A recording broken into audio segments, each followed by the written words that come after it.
திண்டுக்கல் அருகே பேரூராட்சிகளின் உதவி இயக்குநரை பெண் கவுன்சிலர் முற்றுகையிட்டதால் பரபரப்பு ஏற்பட்டது.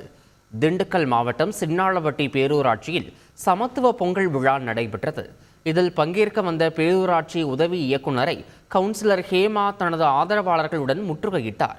அப்போது அவர் தனது வார்டில் தனி நபருக்கு சாதகமாக வண்ணக்கல் பதிக்கும் பணி நடைபெற்றதாகவும் அது குறித்து கேட்டபோது பேரூராட்சி தலைவர் கூறிதான் செய்கிறோம் என கூறி சிலர் தனது கணவரை தாக்க முயன்றதாகவும் கூறினார். மேலும் பேரூராட்சி நிர்வாகம் வார்டு பணிகளில் பாரபட்சம் காட்டி வருவதாகவும் அவர் புகார் தெரிவித்தார்.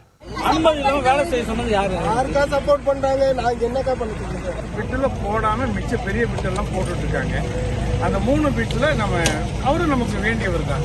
அந்த இடத்துல மட்டும் போடுங்கன்னு சொல்லிட்டு இவங்க ஏதோ ஸ்பெஷல் பெர்மிஷன் வாங்கி அதை மட்டும் போட சொல்லியிருக்காங்க.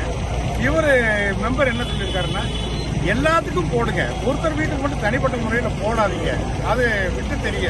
இதனையடுத்து பேரூராட்சிகளின் உதவி இயக்குனர் இது தொடர்பாக விசாரணை நடத்தி அறிக்கை அளிக்குமாறு அறிவுறுத்தினார்.